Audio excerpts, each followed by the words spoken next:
Olá pessoal, tudo bem? Então, no vídeo de hoje daremos continuidade à leitura do artigo sobre o juiz das garantias, falando agora do sexto e último capítulo do artigo, que a gente trata da relação do juiz das garantias com o sistema acusatório, em um artigo em que foi elaborado, direcionado exatamente para a disciplina de direito processual penal, porque é uma implementação, é uma legislação nova trazida a partir da lei de 2019 para o Código de Processo Penal. Então altera o Código de Processo Penal lá no seu início, nos artigos 3º, no artigo 3º principalmente, e alguns outros, também a lógica, e aí eu trato por fim da relação desse instituto com o sistema acusatório, Lembrando que no último vídeo em que a gente falou da constitucionalidade, a gente fez,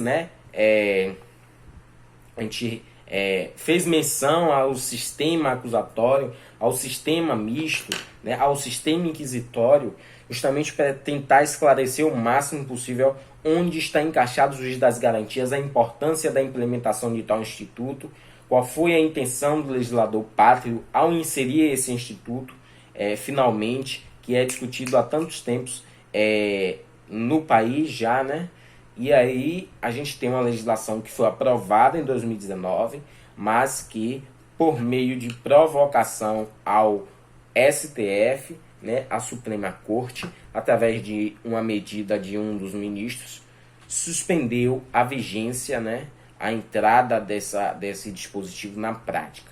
Esse dispositivo está suspenso por uma decisão do STF e aguarda um posicionamento da própria Corte sobre a constitucionalidade ou não do Instituto. Então, na relação do juiz das garantias com o sistema acusatório, eu digo o seguinte, que é interessante observar como o Instituto do Juiz das Garantias encontra em seu bojo o sistema acusatório, pois o que pretende este Instituto é exatamente assegurar uma instrução processual limpa, com imparcialidade, sem envolvimento do juiz na fase investigatória e de produção de provas. Para além disso, pode-se notar como a figura do juiz imparcial também está relacionada a tudo isto. Pois, vejamos a compreensão apresentada pelo doutrinador Aury Lopes Júnior em sua obra a respeito do tema. Abre aspas, em última análise, é a separação de funções e, por decorrência, a gestão da prova na mão das partes e não do juiz espectador, entre parênteses, que cria as condições de possibilidade para que a imparcialidade se efetive. Somente no processo acusatório democrático, em que o juiz se mantém afastado da esfera das atividades das partes, é que podemos ter a figura do juiz imparcial, fundante da própria estrutura processual. Fecha aspas. O magistrado e doutrinador brasileiro Guilherme de Souza Nutti também destaca a importância da menção em lei sobre o processo penal ter estrutura acusatória. E aí faço uma referência a essa estrutura acusatória no rodapé, mas eu complemento o texto aqui e faz algumas constatações importantes a esse respeito. Abre aspas. Processo penal acusatório, 2 pontos. Eis um importante passo para a consolidação de um processo penal acusatório, a expressa menção em lei. É bem verdade que os princípios do sistema acusatório já foram previstos na Constituição de 1988, há mais de 3 décadas. Ocorre que o Código de Processo Penal observou muito pouco desses princípios, levando o judiciário a continuar a trabalhar com um processo de perfil misto, pois o juiz podia, durante a investigação, somente para ilustrar, determinar a produção de provas, sem requerimento de ninguém. Fecha aspas. Uma outra menção, abre aspas. Este artigo 3º-A, ao mencionar que o processo penal terá estrutura acusatória, auxiliou e muito a mudança de concepção, mas não completou o trabalho, que seria alterar vários artigos da atividade do juiz durante a instrução. Fecha aspas. Reitera, assim, a necessidade exposta nas passagens iniciais deste artigo, de mudanças substanciais no Código de Processo Penal, objetivando a compatibilidade deste ao texto da Constituição. A compatibilidade, eu digo, do CPP ao texto da Constituição. E aí, a menção que eu faço à estrutura acusatória lá em cima, diz exatamente o seguinte, 3A, artigo 3A.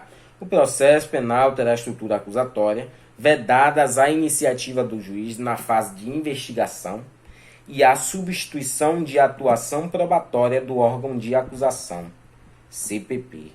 Então, o que se quer dizer aqui é exatamente que ainda é permitido que o juiz provoque a parte a produzir prova. O Código de Processo Penal, em suma, ele vai ainda possibilitar isso.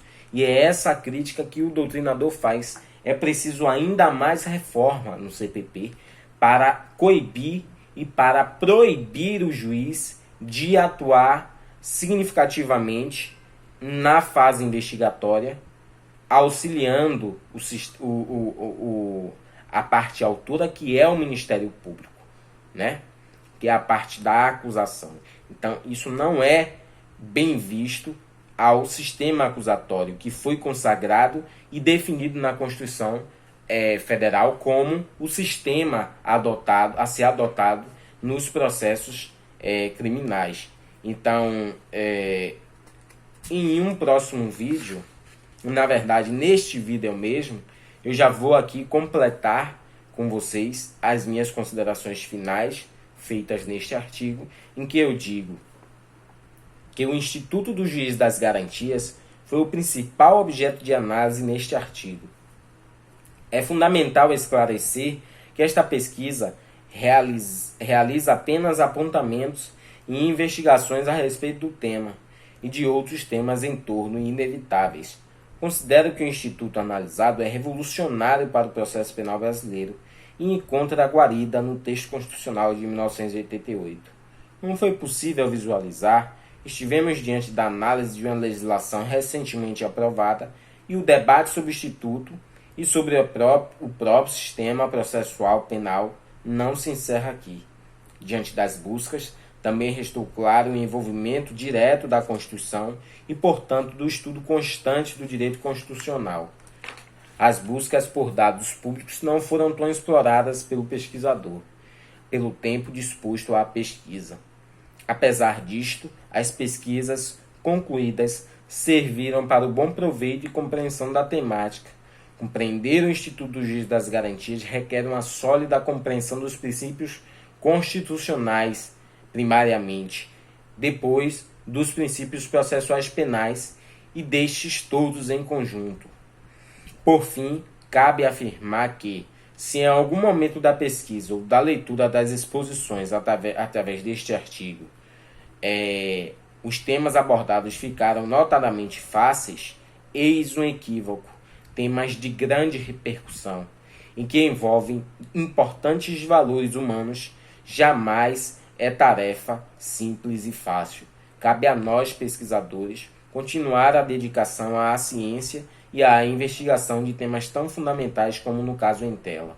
Então, eu trago justamente essa reflexão ao final do texto, nas considerações finais, de que, embora seja um tema complexo e que as discussões são infindáveis, perduram ao longo do tempo, trago poucos doutrinadores no meu artigo, mas justamente por conta da insuficiência, tanto da limitação, né, que foi dada à quantidade de páginas do trabalho elaborado, quanto também pelo tempo em que foi disposto a elaboração do trabalho acadêmico,